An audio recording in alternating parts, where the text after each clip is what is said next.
নমস্কার শ্রোতা বন্ধুরা, আপনাদের সকলকে স্বাগত জানাই গল্পের আসরে। সত্যান্বেষী অজিতেশ বক্সির রহস্য রোমাঞ্চ সিরিজে আমরা আপনাদের থেকে পেয়েছি প্রচুর ভালোবাসা এবং খুব ভালো রেসপন্স। তাই আমরা আজ আবার হাজির হয়েছি অজিতেশ বক্সির একটি নতুন রহস্য গল্প নিয়ে। লেখক সুকান্ত দাসের কলমে রহস্য যখন রেসের মাঠে। আর প্রতি সপ্তাহে এইরকম দারুণ দারুণ সব গল্প শুনতে হলে কি করতে হবে মনে আছে তো? শুধুমাত্র চ্যানেলটি সাবস্ক্রাইব করে পাশে থাকতে হবে। তাহলে আর বেশি কথা না বলে শুরু করা যাক আমাদের আজকের নিবেদন।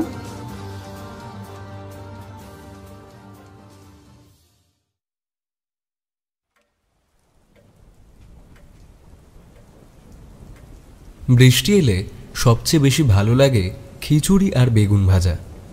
তাই আজ সকাল থেকে যখন ঝিরঝিরে বৃষ্টি নিয়ে আকাশ কালো করে এলো, তখন অজিতেশ তার কাজের টেবিলের উপর দুটো হাত রেখে ঘোষণার ভঙ্গিতে বলল, ইন্দ্র, তোমার বৌঠানকে বলে দাও আজ দুপুরে মুগের ডালের খিচুড়ি আর গোল গোল লাল করে বেগুন ভাজা বরাদ্দ হোক এই বন্দীদের জন্য। আমি অজিতেশের কথার উত্তর না দিয়ে জোর গলায় বললাম, বৌঠান, তোমার বন্দির শেষ ইচ্ছে হয়েছে খিচুড়ি আর বেগুন ভাজা খাবে। অজিতেশ নিঃশব্দে সামান্য হাসল, তারপর বলল, বৃষ্টি এলে কিন্তু বেশ অন্যরকম হয়ে যায় সবকিছু। কি বলো? তুমি তো আরো ভালো বুঝবে, তুমি যে কলম চালাও। যারা কলম চালায় তারা যে সবার থেকে এই সাধারণ ব্যাপারগুলো ভালো বুঝবে এ ধারণা কিন্তু ভুল। ফারাক একটা আছে, তবে তা অন্য জায়গায়। তা কি ফারাক বলো শুনি। আমি ভালো করে চেয়ারে হেলান দিয়ে বললাম, মনে করো একজন লেখক আর একজন সাধারণ মানুষ এক সময়ে একটাই দৃশ্য দেখছে। তার মানে এই নয় যে সাধারণ একজন মানুষ এই দৃশ্য দেখে যা ভাবছে তা লেখকের ভাবনার চেয়ে কম। আসল সমস্যাটা হলো লেখক অতি সাধারণ ব্যাপারটাকে এত রঞ্জিত করে বা সুন্দর করে বলতে বা লিখতে পারবেন তা সাধারণ মানুষ হয়তো পারবে না, অথচ সে হয়তো ভেবেছে আরো বেশি কিছুই। বেড়ে বলেছ, কিন্তু তোমার তো দার্শনিক হওয়ার কথা ছিল ইন্দ্র। আচ্ছা, এবার বলো তো এই ফারাকের জন্য দায়ী কি? এই রে, এটা তো ভেবে দেখিনি। মনে হয় একজন লেখক আর একজন সাধারণ মানুষ তাই। অনেকটাই তাই, তবে আসল কারণটা হলো অভ্যেস। যেমন ধরো, এই যে রান্নাঘরে তোমার বৌঠান রান্নার সময় জানেন কোথায় নুন আছে কোথায় লঙ্কা আছে। আমরা রান্নাঘরে গেলে তা খুঁজেই মরবো শুধু। তেমনই লেখক লেখার সময় শব্দ কিংবা কথা খুঁজে পাবে খুব সহজেই, কারণ তার অভ্যেসই তাই। আর সাধারণ মানুষ মনে মনে ভাবলেও হাতড়ে বেড়াবে এদিক ওদিক। মানুষের মনের কত ফারাক, তাই না অজিতেশ? একই বয়সের একই বৈশিষ্ট্যের মানুষের মধ্যেও অনেক পার্থক্য দেখা যায়। এ তো অতি সাধারণ ব্যাপার। পৃথিবীর বুকে সবচেয়ে রহস্যময় হলো মানুষের মন, বিশেষ করে তা যদি হয়। অজিতেশ কি যেন বলতে গিয়েও থেমে গেল, কারণ কৃষ্ণা কুমারী ঘরে এসে ঢুকেছে। দরজা দিয়ে ঢুকে আমায় উদ্দেশ্য করে কৃষ্ণা কুমারী বলল, ঠাকুরপো, ঘরে বেগুন নেই, বেগুন ভাজা হবে কি করে? ইন্দ্র, আমার আজ খিচুড়ি আর বেগুন ভাজাই চাই, তাই এর অন্যথা হবে না। ঠাকুরপো, বেগুন ভাজা খেতে হলে বাজার থেকে বেগুন নিয়ে আসতে হবে, এই আমি বলে রাখলাম। বলেই কৃষ্ণা কুমারী রান্নাঘরের দিকে চলে গেল। আবার অজিতেশ বেশ জোরের সাথেই বলল, ওসব আমি জানি না। বৃষ্টির দিনে খিচুড়ি আর বেগুন ভাজা না হলে জমে নাকি? শান্তি নেই কোথাও। অজিতেশ আর কৃষ্ণা কুমারীর এভাবে আমায় মধ্যমণি করে কথা বলার কারণ পাঠকের অজানা থাকার কারণ নয়। তবুও যারা অবাক হয়েছেন তাদের জন্য পুরোটা জানিয়ে রাখি। অজিতেশ আর কৃষ্ণা কুমারী যখন ঝগড়া করে তখন তাদের সরাসরি কথা বলা, এমনকি মুখ দেখাও বন্ধ থাকে। তখন তাদের কথা এভাবেই চলে। আমি ব্যাপারটা বেশ উপভোগ করে থাকি। এই কালই তাদের আবার ঝগড়া হয়েছে। ঝগড়ার বিষয় অতি সামান্য। অজিতেশ কোনো কালেই যথেষ্ট গোছানো ছিল না। তার অগোছালো আর উদাসী ভাবটা মাঝে মাঝে অতিরিক্ত হয়ে পড়ে। বিশেষ করে যখন হাতে কোনো কেস থাকে না, তখন তার এই প্রায় সন্ন্যাসী ভাবটা প্রবল হয়ে ওঠে।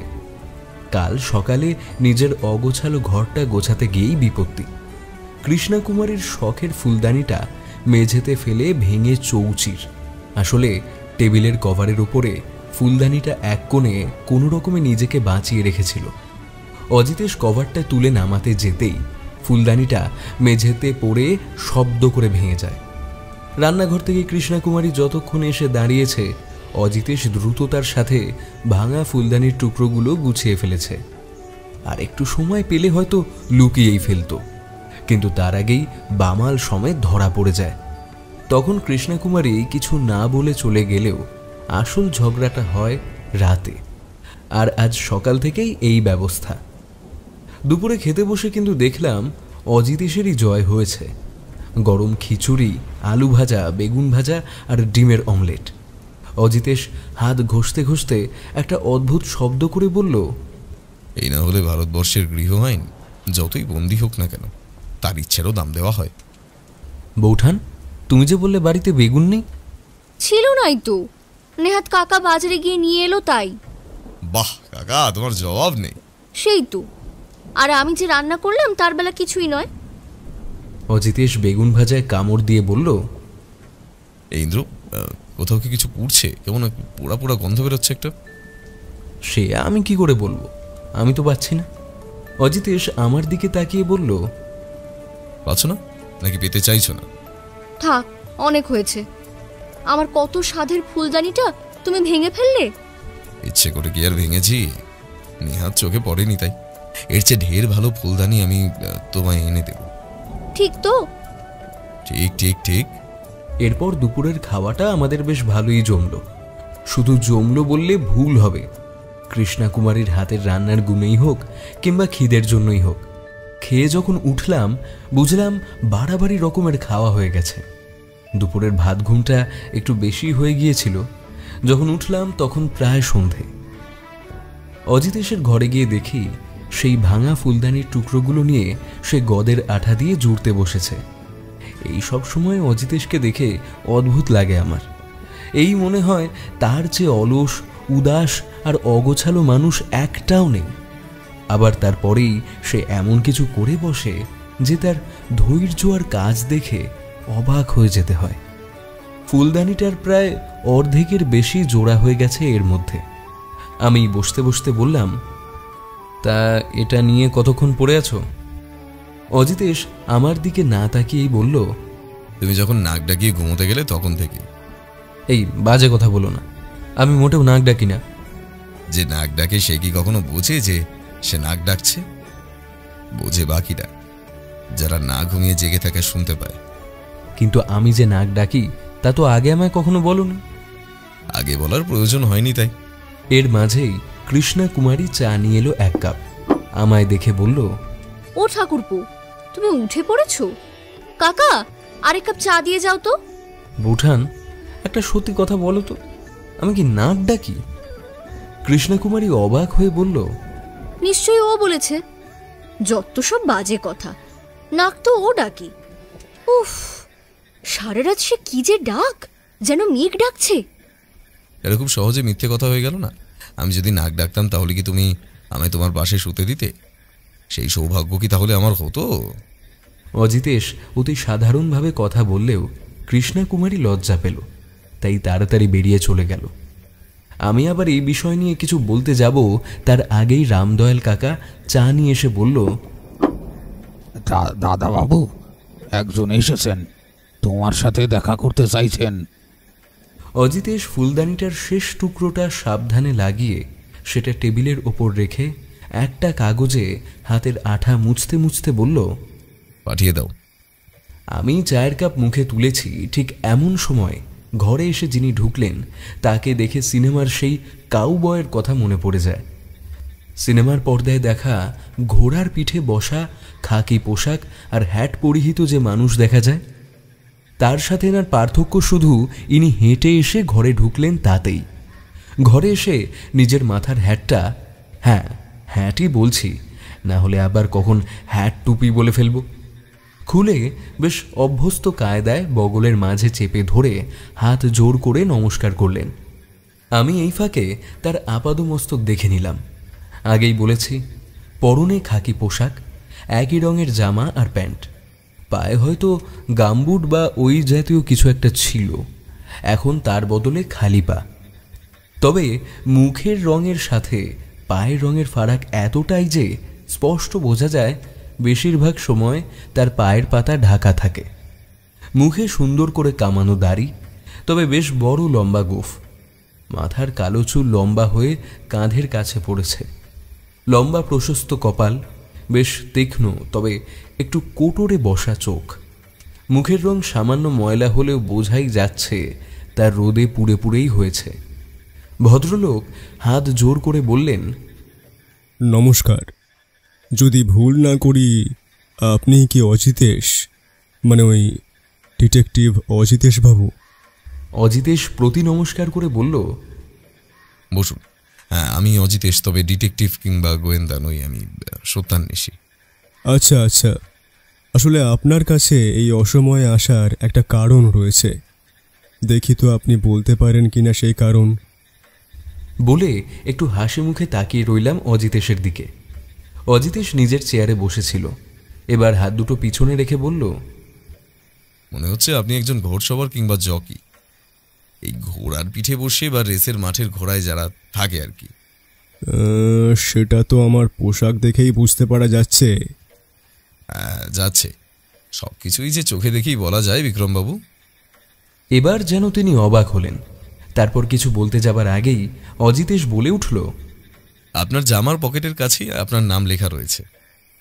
আর আমার সমস্যার বিষয়টা? ঘোড়া নিয়ে কোনো সমস্যায় পড়েছেন না, তাই বাড়ি না ফিরে সোজা আমার কাছে এখানে চলে এসেছে। অবাক হওয়ার পালাটা আরও বাড়ল ভদ্রলোকের। তাই বললেন, হ্যাঁ, সোজা আপনার কাছেই তো এসেছি, কিন্তু আপনি কিভাবে ধরলেন? জামার কলারের কাজটা ঘামে ভিজে দাগ হয়ে আছে। আপনি যদি বাড়ি ফিরতেন তাহলে নিশ্চয়ই অন্য জামা পরতেন। আপনার লক্ষ্য করার ক্ষমতা বেশ ভালো। হ্যাঁ, আমি একেবারে মাঠ থেকেই আসছি। আসলে একটা অদ্ভুত সমস্যায় পড়েছি, তার জন্যই আপনার কাছে আসা। সব শুনবো আপনার কথা, তার আগে আমার একটা প্রশ্ন। হ্যাঁ বলুন। আপনি কি কাদা কিংবা জলের মধ্যে হেঁটেছেন? আজ বৃষ্টি হয়ে একটু সমস্যায় ফেলে দিয়েছে, সেই সব গুছিয়েই আসতে হয়েছে। কিন্তু কেন বলুন তো? এমনি কিছুই নয়, আপনি বলুন আপনার কি বলার আছে। বিক্রমবাবুর জন্য চা এসে গেছিল, সেটা তুলে নিয়ে এক চুমুক দিল। তারপর বলল, শুরুটা ঠিক কোথা থেকে করলো বুঝতে পারছি না, তবে শুনুন। আমার নাম বিক্রম জয়সওয়াল। আমার আসল বাড়ি এখানে নয়, উত্তরপ্রদেশের কাছে। প্রায় বছর 20 হলো আমি এখানে আছি। আমার কাজ হলো যাকে বলো ওই জকি, মানে ঘোড়া চালানো, ঘোড়াকে ট্রেনিং দেওয়া, এই সবই আমার কাজ। কলকাতার রেসের মাঠে আমি প্রায় 5 বছর ধরে ঘোড়া চালাচ্ছি। বললে মোটেই বেশি বলা হবে না যে সপ্তাহে যে একবার ঘোড়ার রেস হয়, তাতে আমার ঘোড়া লক্ষ্মী বেশিরভাগই জেতে। আসলে ওইরকম একটা তেজি ঘোড়া এই শহরে আর কারুর কাছে আছে বলে আমার মনে হয় না। হ্যাঁ, মাঝে মাঝে যে হারি নি তা বলবো না, তবে তা আমার ভুলে কিংবা লক্ষ্মীর অন্য মনস্ক হয়ে যাওয়ার জন্যই। আমি কিন্তু ঘোড়ার রেসে জেতা পয়সা পুরোটা একা নিই না। আমার আস্তাবলের অন্য ঘোড়া আর কাজের জন্য যারা সাহায্য করে তাদের পিছনে খরচা করতেই চলে যায় সবটা। তাছাড়া একটা অনাথ আশ্রমের জন্য মাসে বেশ কিছু টাকাও দিয়ে থাকি। অজিতেশবাবু, পয়সা হলো বালির মতো। এই আজ আমার হাতে আছে, তো কাল আমার হাত গলে গিয়ে বসবে হয়তো আপনার হাতে, তারপর আবার আপনার হাতে গলে অন্য কারোর হাতে। তাই যা আয় হয় তার কিছুটা বাড়িতে দেশের বাড়ি পাঠিয়ে দিয়ে বাকি সব খরচ করে ফেলে এদিক ওদিক। এই সময় অজিতেশ একবার থামালো ভদ্রলোককে, বলল, আপনার ঘোড়ার নাম বললেন লক্ষ্মী। ওই একটা ঘোড়া নিয়ে আপনি রেসের মাঠে নামেন, অন্য ঘোড়া নেন না কেন? লক্ষ্মীর মতো তেজি ঘোড়া আমার আস্থা বলে আর একটাও নেই। তাছাড়া লক্ষ্মী আমার কথা বোঝে। আমি ওর সাথে কথা বলি, গায়ে হাত বুলিয়ে দিই, সেও মাথা নেড়ে আদর খায়, আমার কথার উত্তর দেয়। সোজা কথায় লক্ষ্মীকে না নিয়ে আমি রেসের কথা ভাবতেই পারি না। আচ্ছা বেশ, তারপর বলুন। হ্যাঁ, তো বেশ কয়েক সপ্তাহ ধরে লক্ষ্মী এক অদ্ভুত আচরণ করছে। রেসের মাঠে যাওয়ার আগে পর্যন্ত বোঝার কিছুই উপায় নেই, বেশ ভালোই সব স্বাভাবিক, রেসেও কোনো গন্ডগোল নেই। কিন্তু সমস্যা হচ্ছে রেসের শেষের সময় ফিনিশ লাইনের একদম কাছে পৌঁছে কেমন অদ্ভুত আচরণ করতে শুরু করেছে ও। যখন লাইন আর কয়েক হাত দূরে, হঠাৎ সেই সময় থেমে যায়, আর না হলে এদিক ওদিক দেখতে দেখতে হারিয়ে ফেলে যেন লাইনটা। এদিকে বাকি ঘোড়া সেই সুযোগে ফিনিশ লাইন পার করে জিতে যাচ্ছে।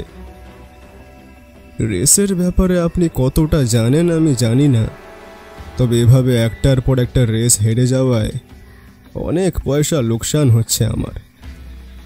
এমনটা হওয়ার কারণ হিসেবে আমি প্রথমে ভেবেছিলাম হয়তো লক্ষ্মীর শরীর খারাপ কিংবা কোনো শারীরিক সমস্যা হতে পারে। তবে তাকে ডাক্তার দেখানোর পরে ডাক্তার বলল যে কোনো সমস্যাই নেই, খাওয়া দাওয়া সবই ঠিক আছে।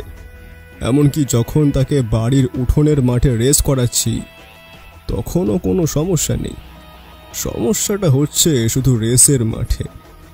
অনেক ভেবেও এর কোনো কারণ আমি বুঝতে পারছি না অজিতেশ বাবু। আপনি কিছুদিন লক্ষ্মীকে বিশ্রাম নিয়ে অন্য ঘোড়া নিয়ে রেস করুন না, তাতে তো মনে হয় সমস্যা কম হবে। বিক্রমবাবু আবার হাসলেন সামান্য, তারপর বললেন, সমস্যা হয়তো কম হবে, কিন্তু রেসের ঘোড়ার ওপর পয়সা লাগানোর ব্যাপারটাই তো রেসের আসল উদ্দেশ্য। অন্য ঘোড়া নিয়ে মাঠে নামলে সেই দিকটা নিয়ে একটু সমস্যা হবে। যে ঘোড়া বারবার জিতে আসছে তার বদলে অন্য ঘোড়া নিয়ে নামায় বিস্তর ঝামেলা অজিতেশ বাবু। তো আপনি এখন আমার কাছে কি চাইছেন একটু খুলে বলুন।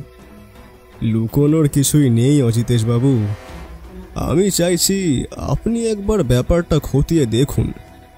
কোনো শারীরিক সমস্যা নেই কিছুই, রেসের মাঠ ছাড়া অন্য কোথাও কোনো পরিবর্তন নেই, কিন্তু রেসে নেমে একদম শেষে এসেই এই বিপত্তি কেন? অজিতেশ কি যেন ভাবল, হাত দুটোর উপর মুখ রেখে চোখ বুজেই বলল, একটা ব্যাপারে ভেবে বলুন তো, আপনি যখন লক্ষ্মী ছাড়া অন্য ঘোড়া নিয়ে নামছেন তখন রেসের শেষে ওই অন্যমনস্ক ব্যাপারটা হচ্ছে কিনা? না, বেশ ভালোভাবেই রেস শেষ হচ্ছে, কিন্তু ওদের দিয়ে সেইভাবে রেস জেতার মতো করে তৈরি করা যায়নি এখনো।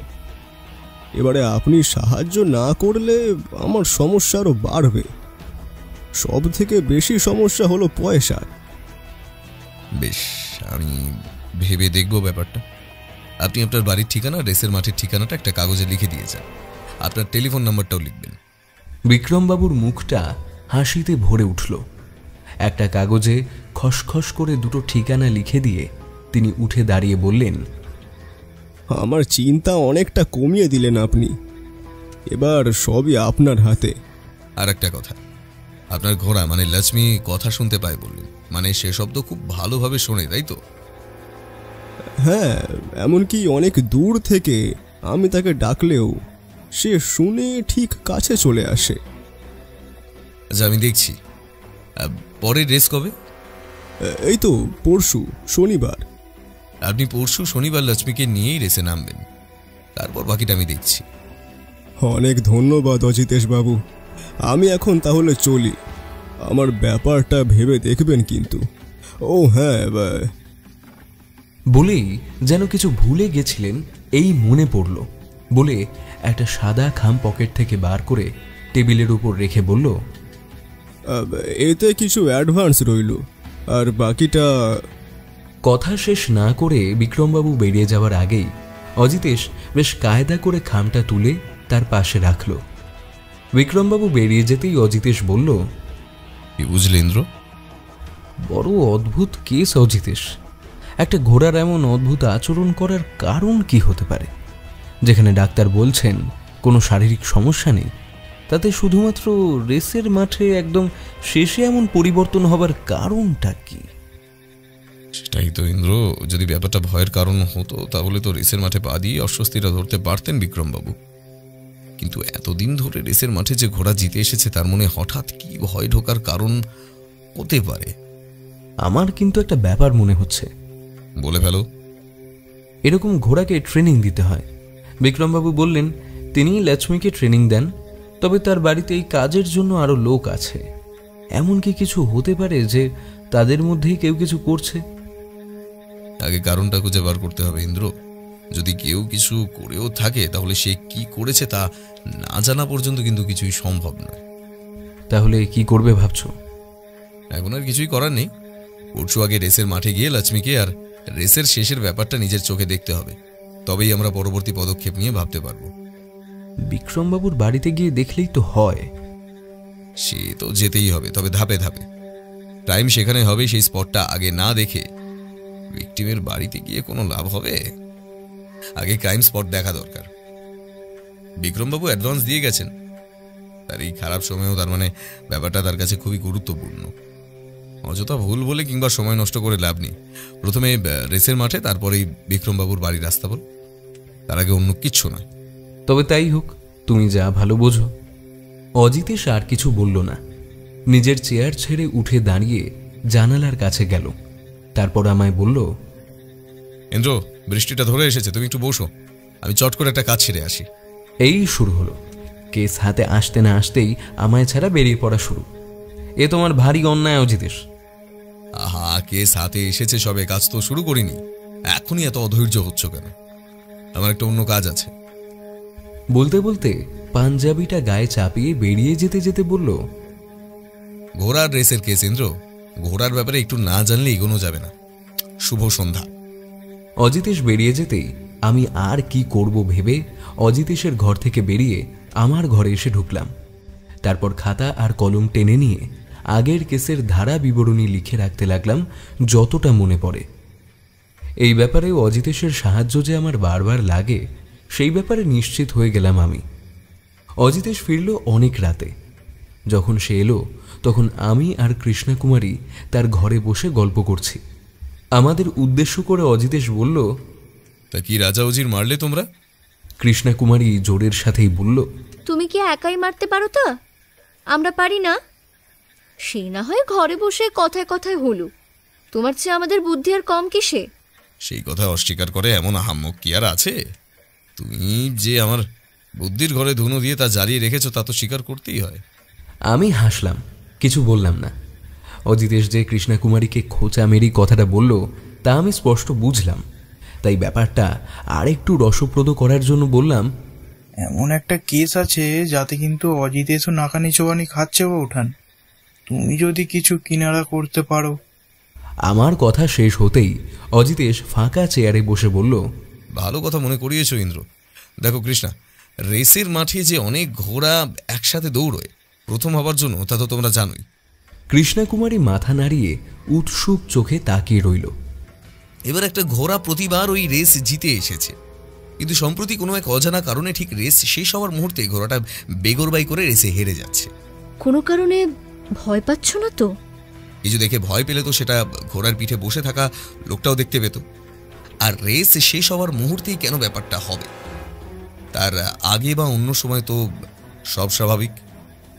কৃষ্ণকুমারী যেন গভীরভাবে ভাবছে এমন মুখ করে বসে রইল। তারপর বলল, আমার মাথায় তো কিছুই আসছে না। অজিতেশ যেন অবাক হয়েছে সেভাবে বলল, এই রে, তুমিও বুঝতে পারছো না? তাহলে আমার বুদ্ধির গোড়ায় ধোঁয়াকে দেবে? এতক্ষণ পরে মনে হলো কৃষ্ণকুমারী বুঝতে পেরেছে তার সাথে অজিতেশ মজা করছে, তাই সে চেয়ার ছেড়ে উঠে দাঁড়িয়ে বলল, তোমার বুদ্ধির গোড়ায় ধোঁয়া দেবার চেয়েও ভারী কাজ আমার আছে গো।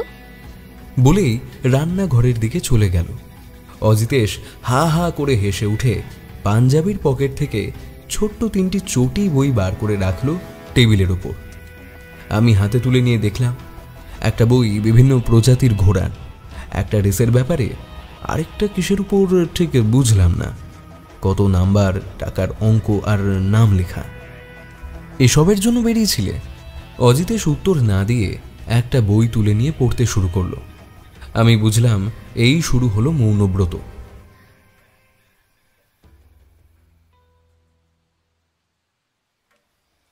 পরের দিনটা অতি সাধারণভাবেই কেটে গেল। অজিতেশ বাড়িতেই ছিল সারাদিন। মাঝে একবার দুপুরে খাবার পরে কোথায় বেরিয়েছিল, সেখান থেকে ফিরে এলো ঘন্টা 2 পরেই। সারাদিন আমি আগের কেসের ব্যাপারে লিখতে লাগলাম, আর মাঝে মাঝেই অজিতেশকে প্রশ্ন করে ভুলে যাওয়া ব্যাপারগুলো জেনে নিতে লাগলাম। আর বলার মতো তেমন কিছু ঘটল না।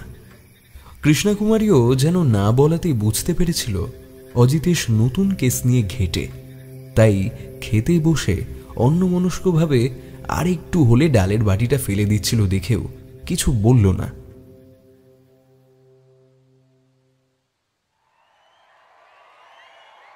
রেসের মাঠে যাবার জন্য যে এক ধরনের পাস পাওয়া যায় এ তথ্যটা আমার কাছে নতুন ছিল। আগের দিন দুপুরে অজিতেশ যে এই ব্যাপারটার জন্যই বেরিয়েছিল তা বুঝতে পারলাম রেসের মাঠে পৌঁছে। এ যাবৎ পুলিশের কিছু কেস আর ব্যক্তিগত কয়েকটা কেসে সাফল্য পাবার জন্যই হোক, কিছু ব্যাপারে অজিতেশ অগ্রাধিকার পেয়েই যায়।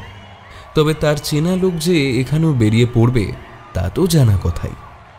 রেসের মাঠের গেট পেরিয়ে ঢুকতে ঢুকতে একজন বলে উঠল, আরে গোয়েন্দাবাবু, এখানে কি মনে করে? তেমন কিছু না, এই আবহাওয়া পরিবর্তন, ভাবলাম এই ব্যাপারটা বাকি থাকে কেন, একবার দেখেই যাই।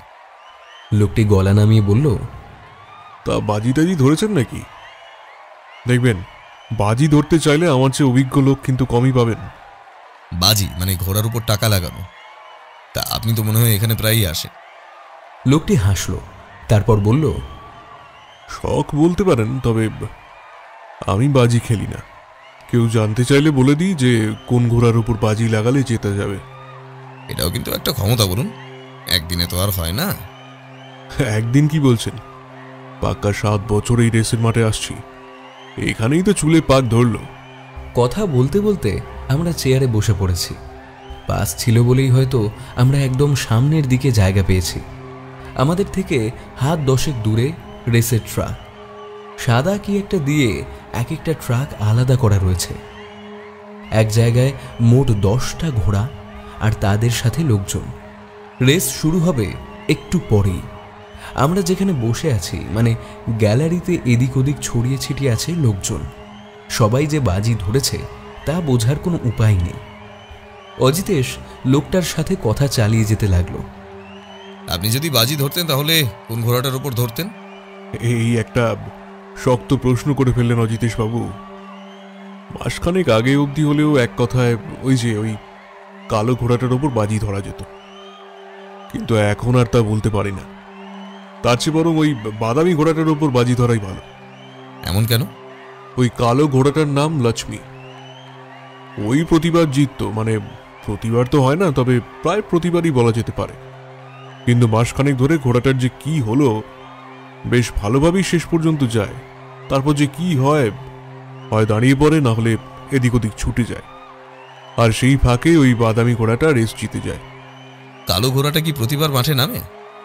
এরকম ব্যাপার হওয়ার পর থেকে ওই খেলোয়াড় ঘোড়া বদলেও নেমেছে, তবে লাভ কিছু হয়নি।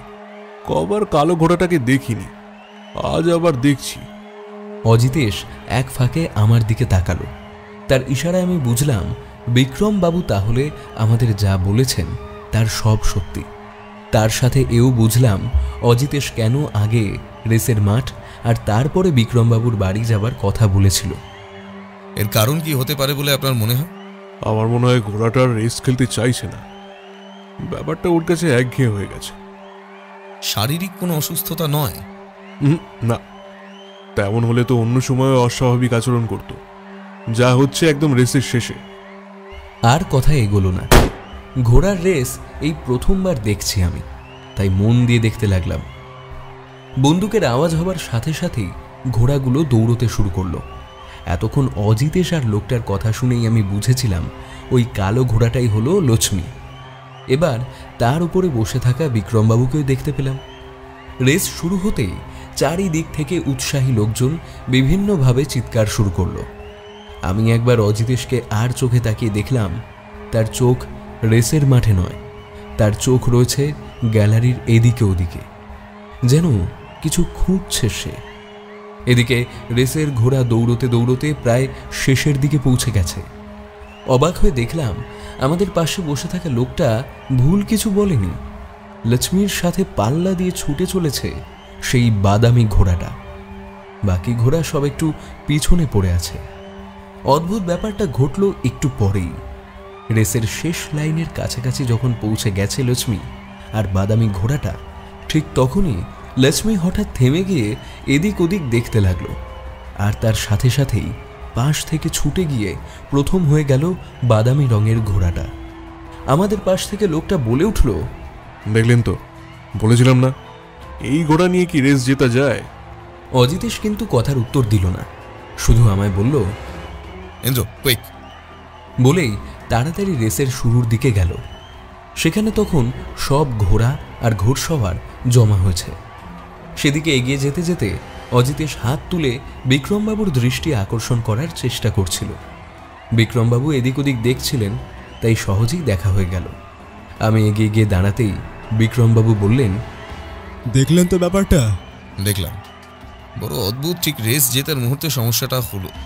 আচ্ছা, একটা কথা বলুন তো, রেস যে ঘোড়াটা জিতলো ওটা কার ঘোড়া? ওটা তো রতনলালের ঘোড়া। লক্ষ্মীর এরকম হওয়ার পর থেকে ও প্রতিবার জিতে আসছে। আপনার লক্ষ্মীকে একবার দেখা যাবে? আমরা তিনজন গিয়ে লক্ষ্মীর সামনে দাঁড়ালাম।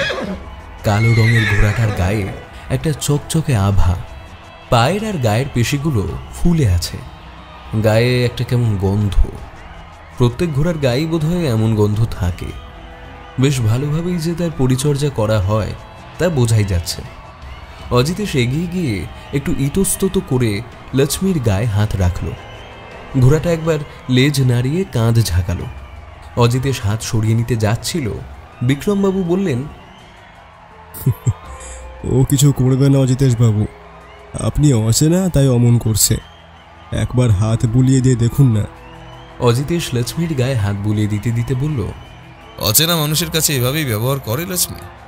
হ্যাঁ, অন্য ঘোড়াগুলো কিন্তু এমন নয়। লক্ষ্মীকে কিছু শেখানো খুব সহজ। ও খুব ভালো মনে রাখে আর কথা শুনতে পায় খুব ভালো। অজিতেশ হাত বোলাতে বোলাতে কি যেন ভাবতে লাগলো, তারপর বলল, লক্ষ্মী কি আপনি কোথা থেকে কিনেছেন? মানে এসব ঘোড়া তো শুনেছি বাইরে থেকে আনা হয় কলকাতায়। এখন আর তার প্রয়োজন হয় না। এই যে কটা ঘোড়া এখানে দেখছেন সবারই আস্তাবল আছে। সেখানে অনেক ঘোড়া আছে। কারুর দরকার হলে আমরা একে অন্যের থেকেই কিনে নিই। তাতে ঘোড়াও বাইরে যায় না আর শিখিয়ে নিতেও সুবিধা হয়। লক্ষ্মীকে আমি রতনলালের কাছ থেকেই কিনেছিলাম, তখনও অনেক ছোট। অজিতেশ লক্ষ্মীর গায়ে হাত বোলাতে থাকলেও আমি স্পষ্ট বুঝলাম যে তার মন অন্যদিকে। বারবার সে সেই বাদামি রঙের ঘোড়াটা আর তার মালিকের দিকে দেখছে। একটা সময় আমাদের দুজনকে অবাক করে অজিতেশ বলল, ইন্দ্র তুমি এখানেই দাঁড়াও, আমি আসছি। বলে সেই বাদামি ঘোড়াটার কাছে চলে গেল। ঘটনার আকস্মিকতায় আমি যতটা অবাক হয়েছি তার থেকেও বেশি অবাক হয়েছে দেখলাম বিক্রমবাবু। আচ্ছা, হঠাৎ করে উনি ওই দিকে কেন গেলেন বলুন তো?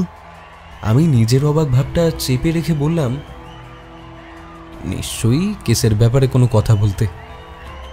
আমার কথায় যে খুব একটা সন্তুষ্ট হয়েছেন ভদ্রলোক তা আমার মনে হলো না। অজিতেশ ফিরল বেশ খানিকক্ষণ পরে। তার মুখে একটা চিন্তার দাগ বেশ স্পষ্টভাবেই খেলা করছে। বিক্রমবাবু প্রশ্ন করলেন, কিছু বুঝতে পারলেন অজিতেশ বাবু? খুব স্পষ্ট কিছু নয়, তবে একটা অনুমান আমি করতে পারছি। আজ এখানে আসাটা মাঠে মারা যায়নি। আজ আপনি ফিরে যান। কাল সকালে আমি একবার আপনার বাড়িতে যাব। আপনার বাড়ির যে কজন কাজের লোক আছে, মানে যারা ঘোড়া দেখাশোনা করে, তাদের থাকতে বলবেন সেখানে। সবার সাথে আমার একবার কথা বলতে হবে। আপনি তাহলে দুপুরের দিকে আসুন, তখন সবাই থাকে। সবাই মানে 4 জন, আর আমার বাড়ির কাজের লোক সবাইকে তখনই পাওয়া যাবে। সকালে তারা মাঠের দিকে যায় ঘোড়া নিয়ে। বেশ, তাহলে কাল দুপুর 1টা। অসুবিধা হবে না তো কোনো? বিক্রমবাবু মাথা নাড়িয়ে জানালেন, না, তার কোনো অসুবিধা নেই। রেসের মাঠ পিছনে ফেলে আমরা যখন বাইরে বেরিয়ে আসছি, অজিতেশকে প্রশ্ন করলাম, অজিতেশ, ব্যাপারটা কি হলো বলো তো? এতক্ষণ এই অদ্ভুত ব্যাপারের কোনো মোটিভ আমাদের কাছে ছিল না, এবার সেটা আছে। কি মোটিভ? আর মোটিভটাই বা কার? কাকে সন্দেহ করছো তুমি? কাল আগে বিক্রমবাবুর বাড়িতে চলো, তারপর বুঝতে পারবে। আগে যদি ব্যাপারটা আমার মাথায় আসতো। তারপর 1 সপ্তাহ অপেক্ষা করতে হবে আমাদের, আর তার সাথে আরও একটা ঘোড়ার রেস। অজিতেশ যে কখন কি বলে তার কোনো ঠিক থাকে না। না, ঠিক থাকে না এটা বলা ভুল। অজিতেশ আসলে যা ভেবে বলে তা আসলে আমার মাথায় আসে না, তাই এমনটা মনে হয়। থাক, আর ভেবে লাভ নেই, কাল কি হয় দেখাই যাক না আগে।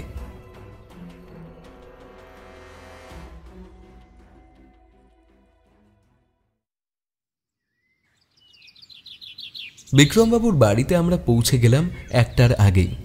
আমি দেখেছি অজিতেশ কেসের ব্যাপারে যাকে যখন সময় দেয় তার কিছুক্ষণ আগেই সেখানে গিয়ে পৌঁছায়। এ ব্যাপারে তাকে একবার জিজ্ঞাসা করায় সে বলেছিল, কেস শেষ না হওয়া পর্যন্ত আমাদের পক্ষে জানা সম্ভব নয় আসল দোষী কে, তাই নির্দিষ্ট সময় পৌঁছানো মানে তাকে সময় দিয়ে দেওয়া, নিজেকে আড়াল করার। সময়টাকে পৌঁছে গেলে কিছুটা হলেও তাকে সমস্যায় ফেলা যেতে পারে। আমরা যখন গেলাম তখন বিক্রমবাবু আস্তাবলের কাছে দাঁড়িয়ে ঘোড়ার তদারকি করছিলেন। মোট 4টে ঘোড়া আছে তার আস্তাবলে। লক্ষ্মীকে তো আগেই দেখেছি, বাকি 3টে ঘোড়ার 2টো সাদা, আরেকটা বাদামি আর কালোর মধ্যে। 4টে ঘোড়ার জন্য 4টে আলাদা আলাদা লোক রয়েছে, তার সাথে বিক্রমবাবুর বাড়ির কাজের লোক। আরে আসুন আসুন অজিতেশ বাবু, আপনি তো বেশ পাংচুয়াল, সময়ের আগে চলে এসেছেন দেখছি।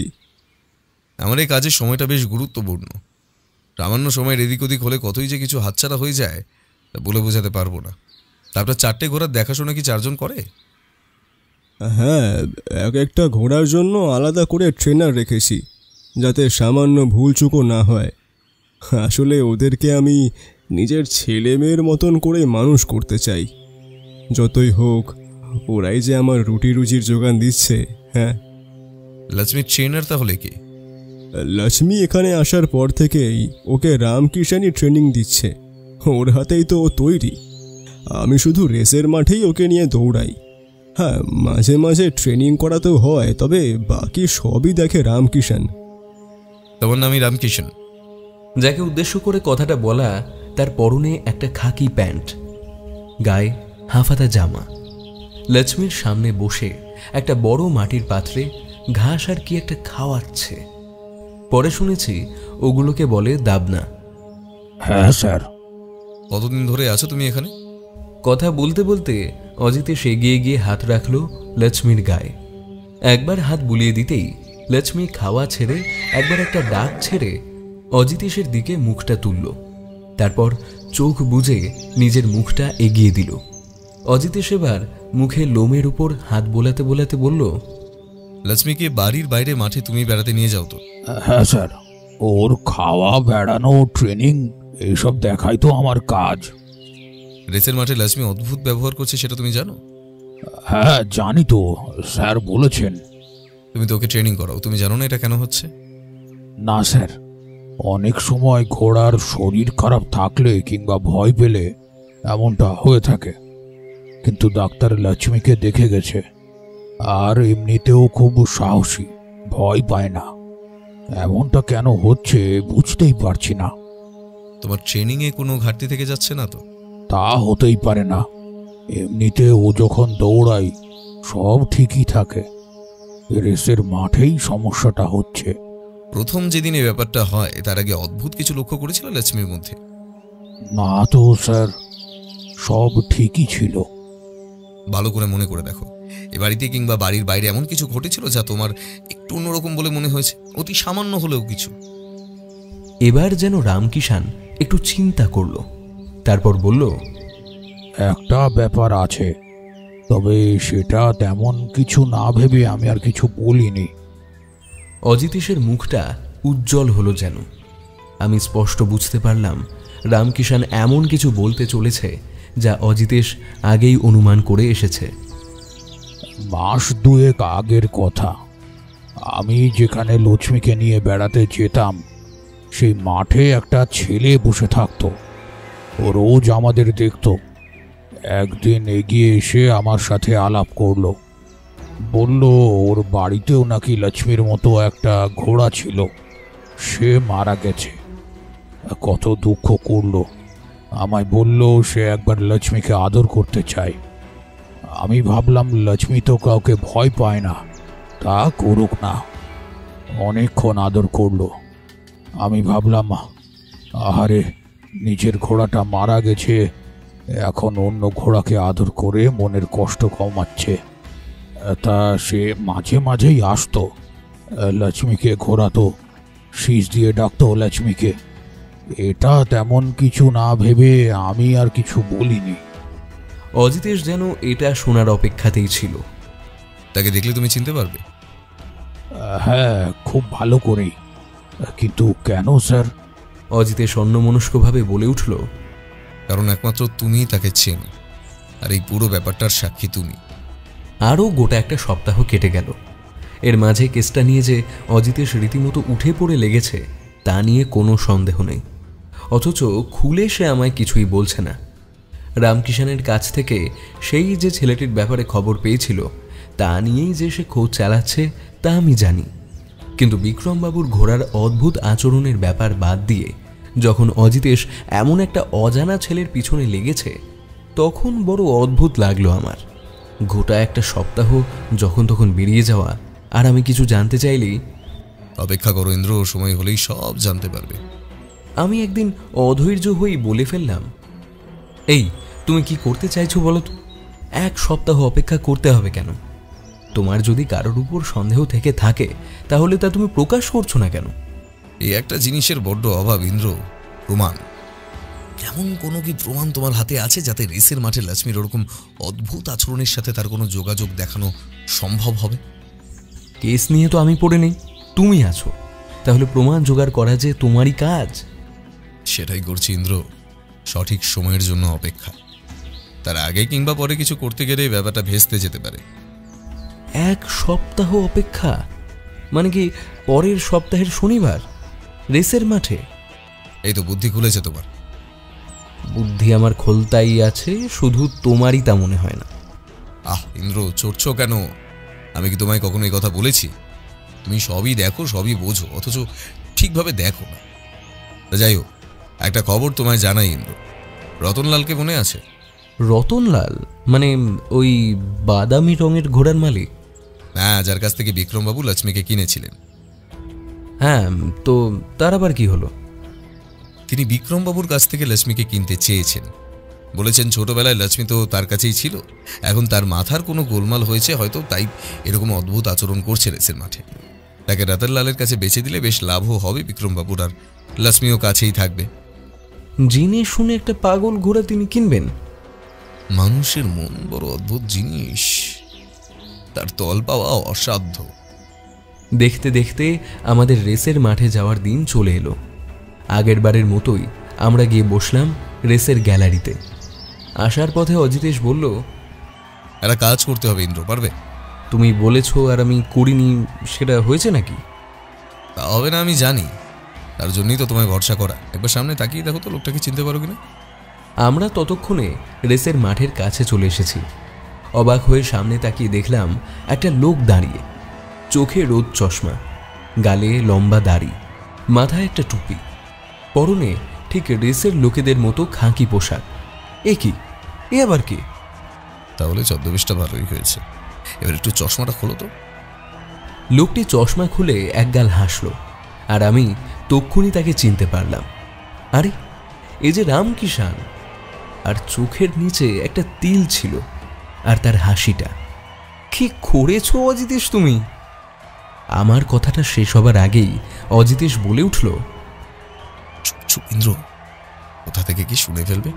এখানে বেশিক্ষণ দাঁড়ানো যাবে না, চলো ভেতরে চলো। আমরা ভেতরে এলাম, তবে অজিতেশ গেল অন্যদিকে আর আমি রামকিষানের সাথে গেলাম অন্যদিকে। রেস শুরু হতে তখনও আরও অনেকক্ষণ বাকি। রামকিষান এদিক ওদিক খুঁজতে লাগলো কাউকে। আমায় অজিতেশ বলেছিল রামকিষানের থেকে একটু দূরে থেকে ওর উপর নজর রাখতে, যাতে ওর কোনো বিপদ না হয়। আমি বিপদের কথা শুনে বলেছিলাম, আবার বিপদের সম্ভাবনা আছে। আমি একটু দূর থেকে রামকিষানকে লক্ষ্য রাখতে শুরু করলাম। চেয়ারের পাশ থেকে এদিক ওদিক হয়ে আমরা গ্যালারিটাকে প্রদক্ষিণ করছি। একবার তাকিয়ে দেখলাম বিক্রমবাবু তার ঘোড়া লক্ষ্মীকে নিয়ে আবার রেসের জন্য তৈরি হচ্ছে। আবার হারবে নাকি লোকটা? না, অজিতেশ যে কি করতে চাইছে আমার মাথায় ঢুকছে না। এদিকে তাকিয়ে দেখি অবাক কাণ্ড। রামকিষাণ একটা চেয়ারে বসে পড়েছে। আমার সাথে চোখাচোখি হতেই সে হাত নেড়ে আমায় কাছে ডাকলো। আমি তার পেছনের চেয়ারে বসতেই আস্তে আস্তে বলল, সামনের দিকে চেয়ারে দেখুন যে ছেলেটা বসে আছে, সেই এসেছিল আমার কাছে মাঠে। এবার পুরো ব্যাপারটা আমার কাছে পরিষ্কার হয়ে গেল। অজিতেশ কেন রামকিষাণকে ছদ্মবেশে এখানে নিয়ে এসেছে, কিন্তু এর সাথে লক্ষ্মীর অদ্ভুত আচরণের কি সম্পর্ক? আমার মাথা ভো ভো করতে লাগলো। সব চিন্তা মাথা থেকে ঝেড়ে ফেলে আমি সামনের দিকে তাকালাম। রেস শুরু হচ্ছে তখন। একটা ব্যাপার এবার লক্ষ্য করলাম, আমরা যেখানে বসে আছি সে জায়গাটা রেসের ফিনিশ লাইনের একদম কাছে। ব্যাপারটা মনে হতেই বিক্রমবাবুর বাড়িতে তার বলা একটা কথা মনে পড়ে গেল আমার, আর তার সাথে সাথেই বিদ্যুৎ চমকের মতো একটা কথা আমার মাথায় এলো, সর্বনাশ, এই কি তাহলে হতে পারে?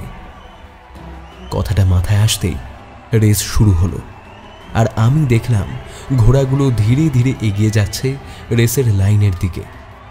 আজও প্রথমে লক্ষ্মী আর সেই বাদামি ঘোড়াটা।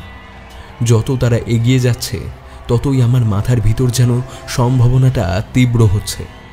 আমি চোখের সামনে যেন দেখতে পাচ্ছি, যেন কাঁধের ওপর একটা হাত পড়ল। আমি চমকে উঠতে যাবার আগেই অজিতেশ বলল, শব্দ করো না, চুপ করে বসে দেখো। আমি রুদ্ধশ্বাসে দেখে যাচ্ছি, এক্ষুনি যেন এক্ষুনি কিছু একটা ঘটবে, এক্ষুনি এমন কিছু একটা ঘটবে যার ভাবনা একমাত্র অজিতেশের মাথায় আছে। ঘোড়া দুটো আমাদের সামনে এসে পড়েছে, আর মাত্র 3 হাত, 1, 2, 3 গোনার আগেই একটা অদ্ভুত কাণ্ড ঘটল। আমাদের সামনে বসে থাকা সেই ছেলেটা দাঁড়িয়ে মুখে একটা আঙুল পুড়ে একটা শব্দ করতে যাবে, এমন সময় রামকিষাণ ঝাঁপিয়ে পড়ে তার মুখ থেকে হাতটা সরিয়ে দিল। ঘটনার আকস্মিকতায় আমি যতটা অবাক হয়েছি ততটাই অবাক হয়েছে ছেলেটাও। অজিতেশও তার সামনে চলে গেছে। ছেলেটা অবাক হয়ে বলল, এ কি, কে আপনারা? আর আর আমাকে এইভাবে ধরার কারণটাই বা কি? বুঝতে পারছো না? দাঁড়াও, এক্ষুনি বুঝতে পারবে। বলেই রামকিষাণকে ইশারা করতেই সে তার ছদ্মবেশ, দাড়ি, টুপি আর চশমা খুলে ফেলল। এবার ছেলেটা যেন ভয় পেয়ে গেল, চেয়ার ছেড়ে দৌড়ে বাইরের দিকে যেতে চাইল। কিন্তু রামকিষাণকে আমরা যতটা সাধাসিধা আর সরল ভেবেছিলাম সে তা নয়। এক লাফে সে 3টে চেয়ার পেরিয়ে তার কাঁধের জামাটা খামচে ধরে মাটিতে পেড়ে ফেলল। তারপর বলল, তোর ঘোড়া মরেছে না? চা, আজ তোকেও তোর ঘোড়ার কাছেই পাঠিয়ে দিই। ছেলেটির তখন ভয়ে জড়সড় অবস্থা।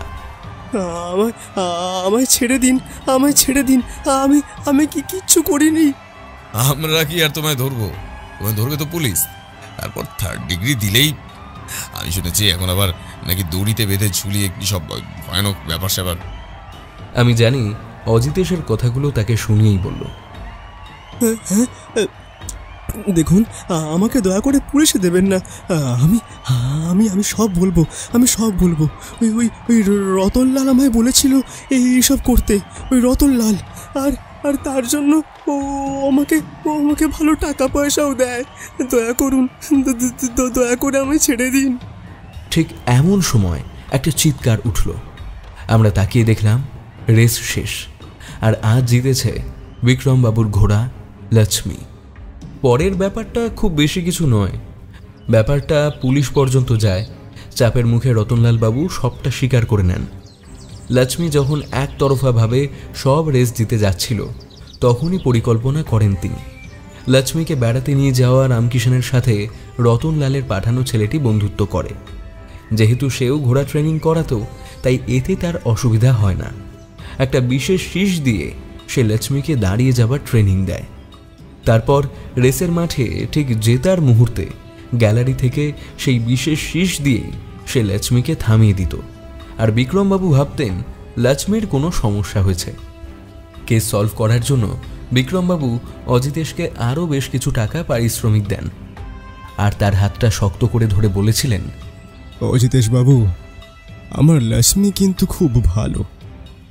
ভালো মানুষ যেমন বোকা হয়, আমার লক্ষ্মীও বোকা, বেটা আদর পেয়ে শীষ চিনে রেখেছে, বোঝেইনি সে আমার ভাত মারছে।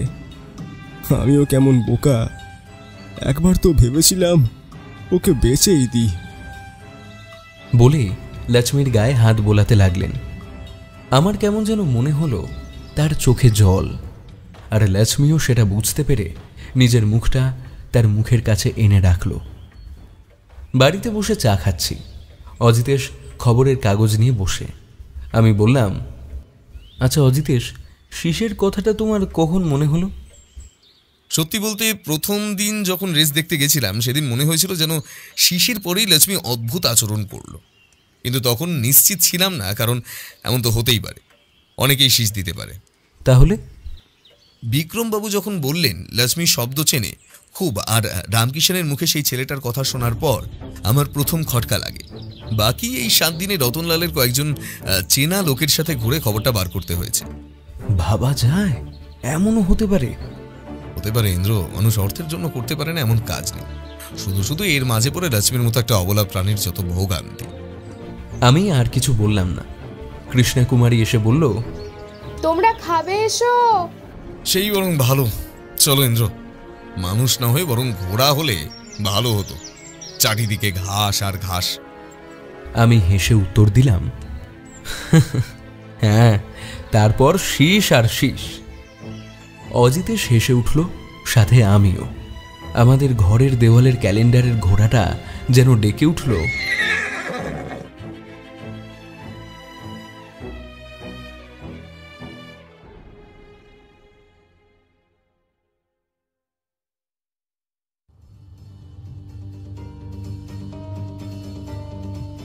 এতক্ষণ আপনারা শুনছিলেন লেখক সুকান্ত দাসের কলমে রহস্য যখন রেসের মাঠে।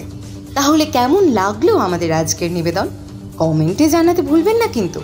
আর প্রতি সপ্তাহে দারুণ দারুণ সব গল্প শুনতে চ্যানেলটি সাবস্ক্রাইব করে পাশে থাকবেন। অসংখ্য ধন্যবাদ।